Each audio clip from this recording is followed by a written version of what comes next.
बातमीचं सविस्तर वृत्तांत ऐकण्यासाठी व पाहण्यासाठी हर्षकिरण न्यूज चॅनलला लाईक करून सबस्क्राईब करायला विसरू नका. हर्षकिरण न्यूज बातमीपत्रात आपलं स्वागत आहे. शहापूर शहरात शिवसेना उभाटा गटाचा ज्येष्ठ शिवसैनिक सन्मान सोहळा संपन्न. शिवसेना पक्षाच्या स्थापनेपासून शहापूर तालुक्यातील निष्ठावंत शिवसैनिक, शिवसेना पक्षाचे कार्यकर्ते पक्षाचे राजकीय काम जबाबदारीने पार पाडत अहोरात्र मेहनत घेऊन झटले आणि पक्षाची संघटनात्मक बांधणी केली. मागील 3 ते 4 वर्षापासून अनेक कार्यकर्ते शिवसेना पक्षाची गद्दारी करून पक्ष सोडून गेले, तर काही शिवसेना पक्ष उभाटा गटाशी प्रामाणिक राहिले. या सर्व निष्ठावंत कार्यकर्त्यांचा यथोचित सन्मान व्हावा म्हणून उद्धव बाळासाहेब ठाकरे गटाचे शहापूर तालुका सचिव रवींद्र लकडे यांनी बाळासाहेब ठाकरे यांच्या जन्मशताब्दी वर्ष आणि धर्मवीर आनंद दिघे यांच्या जयंती निमित्ताने शहापूर तालुक्यातील बाळासाहेब ठाकरे आणि धर्मवीर आनंद दिघे यांचे कट्टर शिवसैनिक जे साठीच्या पार झाले असून शिवसेना उभाटा गटाचे निष्ठेने काम करत आहेत, अशा 120 निष्ठावंत ज्येष्ठ शिवसैनिकांचा सन्मानपत्र देऊन सन्मानित करण्यात आले. त्यावेळी ठाणे जिल्हा प्रमुख केदार दिघे, उपनेते विश्वास थळे, कृष्णकांत कोंडलेकर, उपजिल्हा प्रमुख शंकर खाडे, काशीनाथ तिवरे, महिला संघटक रश्मी निमसे, राजेंद्र विशे, तालुका संघटक चंद्रकांत जाधव, शहापूर शहर प्रमुख विजय देशमुख आदी मान्यवर उपस्थित होते. त्यावेळी ठाणे जिल्हा प्रमुख केदार दिघे यांनी उपस्थित शिवसैनिकांना मनापासून आभार मानले, तसेच कामाचे कौतुकही केले. सगळ्यांचा मला आवाज ऐकायचा आहे. एकदा आपण जोरदार घोषणा देऊ. छत्रपती शिवाजी महाराज की जय. थोडा अजून जोरात यायला पाहिजे. तुम्ही ज्येष्ठ आहात, एवढ्या वर्षापासून करताय त्याग. छत्रपती शिवाजी महाराज की जय. जय भवानी. वंदनीय हिंदू हृदय सम्राट सरसेनापती माननीय बाळासाहेब ठाकरेंचा, गुरुवर्य धर्मवीर आनंद दिघे साहेबांचा. बरं वाटलं आपला आवाज ऐकून.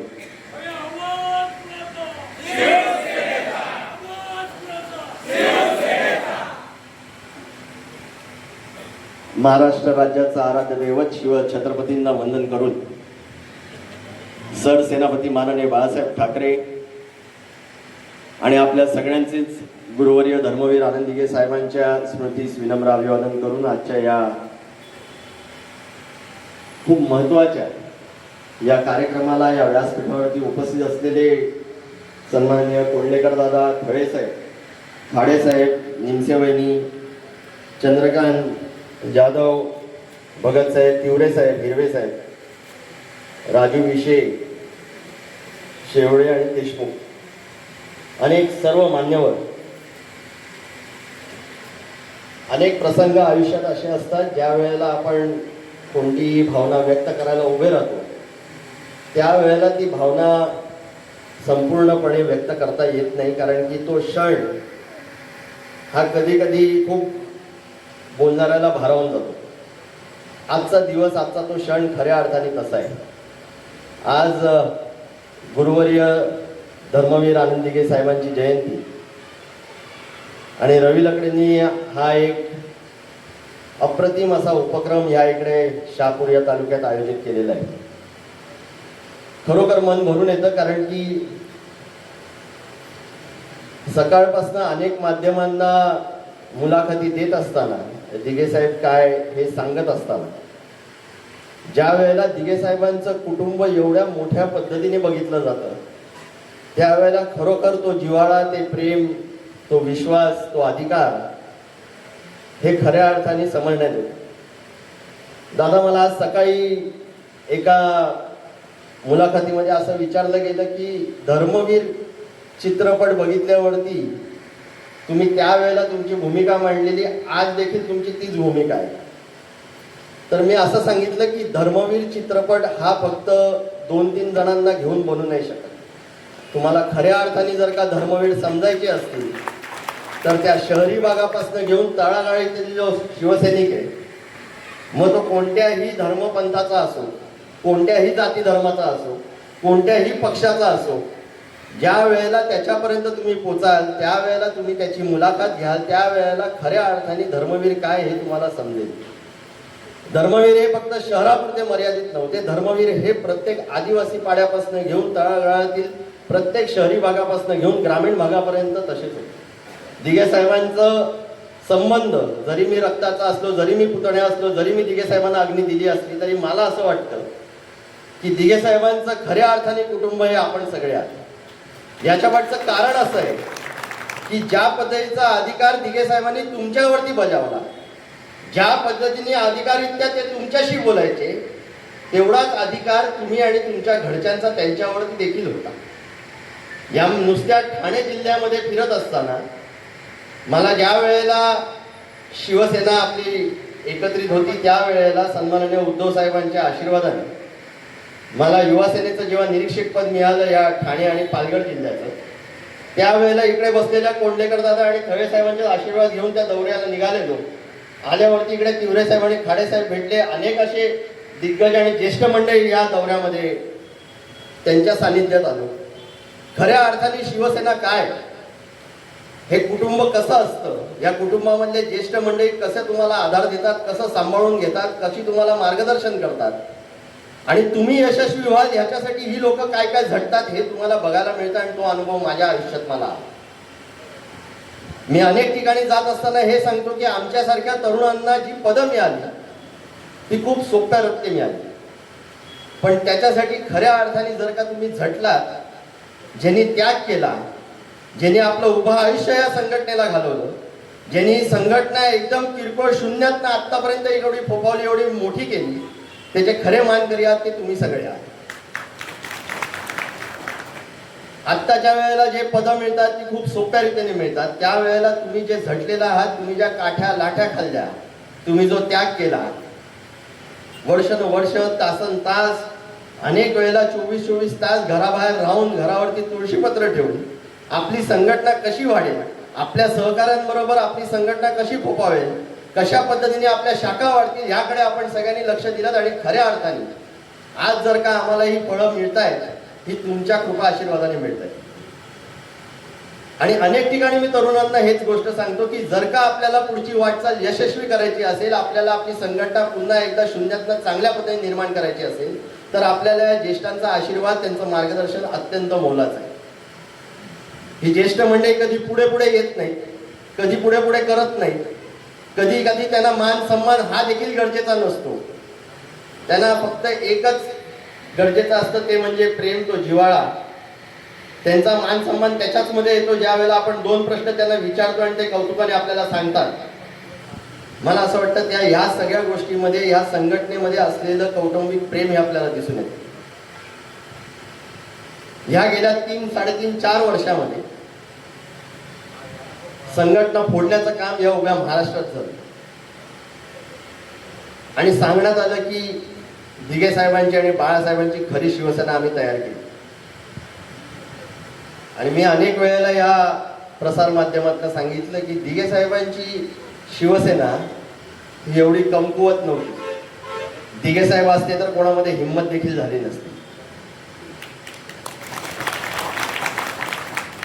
आणि दिघे साहेबांची शिवसेना ही तत्वांवरती होती, ही विचारांवरती होती, ही नीतिमत्तेवरती होती. निष्ठा काय जर का शिकायची असेल तर दिघे साहेबांकडनं शिका. शेवटच्या श्वासापर्यंत ज्या व्यक्तींनी फक्त भगव्याप्रती निष्ठा ठेवली, शेवटच्या श्वासापर्यंत ज्या व्यक्तींनी वंदनीय बाळासाहेबांना आपलं गुरुवर्य मानलं, शेवटच्या श्वासापर्यंत 365 दिवस 24 तास फक्त लोकांचं काम करणं आणि ते काम नसून कर्तव्य समजून त्यांनी केलं. मला असं वाटतं खऱ्या अर्थाने जर का शिकायचं असेल तर ते दिघे साहेबांकडनं शिका.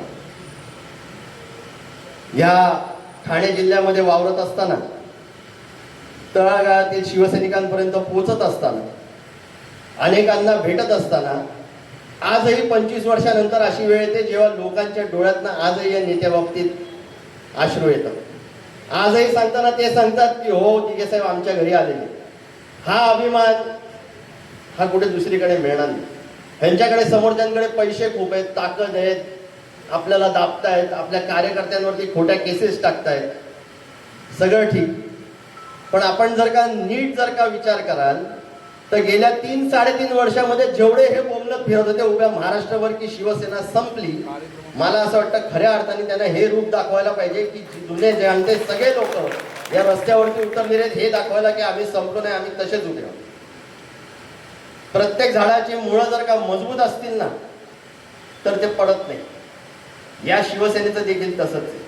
आणि आपण सगळी ती मुळं आहात, ती एवढी मजबूतीने उभे आहेत की कोणी किती घाव घातले तरी पुन्हा एकदा ते झाड त्याच पद्धतीने फळं देईल, त्याच पद्धतीने सावली देईल, तेवढ्याच मोठ्या पद्धतीने ते वाढेल आणि तेवढ्याच मोठ्या पद्धतीने एक चांगला पद्धतीचा विश्वास आणि संस्कार देईल. शिवसेनेमध्ये हेच गरजेचं आहे. आजच्या दिवसाला हे सगळे तरुण जे युवा सेनेचे पदाधिकारी आहेत, आजच्या दिवसाला अनेक महिला आघाडी बहिणींसारख्या इकडे बसलेले आहेत. कमी आमिषा नाही आली आपल्यापैकी कोणाला काय देतो, कोणाला कॉन्ट्रॅक्ट देतो, कोणाला पैसे देतो, नाहीतर तुमच्यावरती खोट्या केसेस टाकून कोणाच्या पोटावरती पाय आणले, हे आम्ही शहरात बघतोय आणि ग्रामीणला देखील तसं आहे. पण जेवढं आपल्या सगळ्यांचं कौतुक करावं तेवढं थोडं आहे, कारण की कुठच्याही आमिषाला बळी न पडता आपली संघटना तशीच कशी राहील, आपली संघटना वाढेल कशी, आपल्या संघटनेला चांगले दिवस कसे येतील, या उद्दिष्टाने आपण सगळेजण काम करताय. मी आपल्या सगळ्यांचा जास्ती वेळ न घेता खरोखर मी आपल्या सर्वांचा ऋणी आहे आणि खरोखर आपल्या सगळ्यांना धन्यवाद देतो की आपल्या सगळ्यांच्या आशीर्वादामुळे आज आम्हाला हे व्यासपीठ लाभलेलं आहे. ह्या इकडे बसलेले हे सगळं मान्यवर हे जर का आमच्या पाठीशी नसते तर आमच्यामध्ये देखील ती धमक आली नसती की आरेला कार्य करण्याची. आजही आम्ही जर का त्या तत्वांवरती, त्या विचारांवरती चाललेलो आहोत, त्या नीतिमत्तेवरती चाललेलो आहोत, तर हे सगळे आशीर्वाद आणि हे सगळे संस्कार आपल्या सगळ्या लोकांकडनं आम्हाला मिळालेले आहेत. मी आपल्या सर्वांना विनंती करीन की येणाऱ्या या पुढच्या काळामध्ये, आत्ता जरी अनेक महानगरपालिकेमध्ये, नगरपालिका, नगर परिषदमध्ये आणि येणाऱ्या जिल्हा परिषदमध्ये जरी कमी जास्ती जरी झालं तरी येणाऱ्या पुढच्या 5 वर्षामध्ये आपली सत्ता येईल असा विश्वास मी ठामपणे इकडे व्यक्त करतो. पण हे सगळं करत असताना तिवरे साहेब, आपण बोललात की आपण कधी कधी आपल्याला वाईट वाटतं आणि आपण बाजूला झालं, आपल्याला बाजूला जाऊन आम्ही देणार नाही. अनेक कुटुंबांमध्ये असं असतं की छोट्या मोठ्या गोष्टी होत राहतात, म्हणून ज्येष्ठांनी बाजूला जाणं हे त्याचा मार्ग नाही. ज्येष्ठांनी ते सांभाळून घेणं, ज्येष्ठांनी कान पकडून सांगणं हे अत्यंत गरजेचं आहे. वेळेवरती ती कान उघडणी झाली तर ते कुटुंब देखील तशाच पद्धतीने चांगलं राहतं आणि चांगलं फोपावतं. आम्हाला तुमच्याकडनं हीच अपेक्षा आहे आणि आपल्या सगळ्यांकडनं देखील मी आपल्याला हेच सांगतो की येणाऱ्या पुढच्या काळामध्ये या ठाणे जिल्ह्यामध्ये, या पालघर जिल्ह्यामध्ये ज्या ज्या ठिकाणी या दिघे नावाची पुन्हा एकदा तुम्हाला लागेल गरज, त्या वेळेला हा केदार दिघे साहेबांचे आशीर्वाद घेऊन तुमच्या बरोबर उपस्थित राहील, तुमच्या अडीअडचणीला उपस्थित राहील, तुमच्या सुखादुःखात उपस्थित राहील.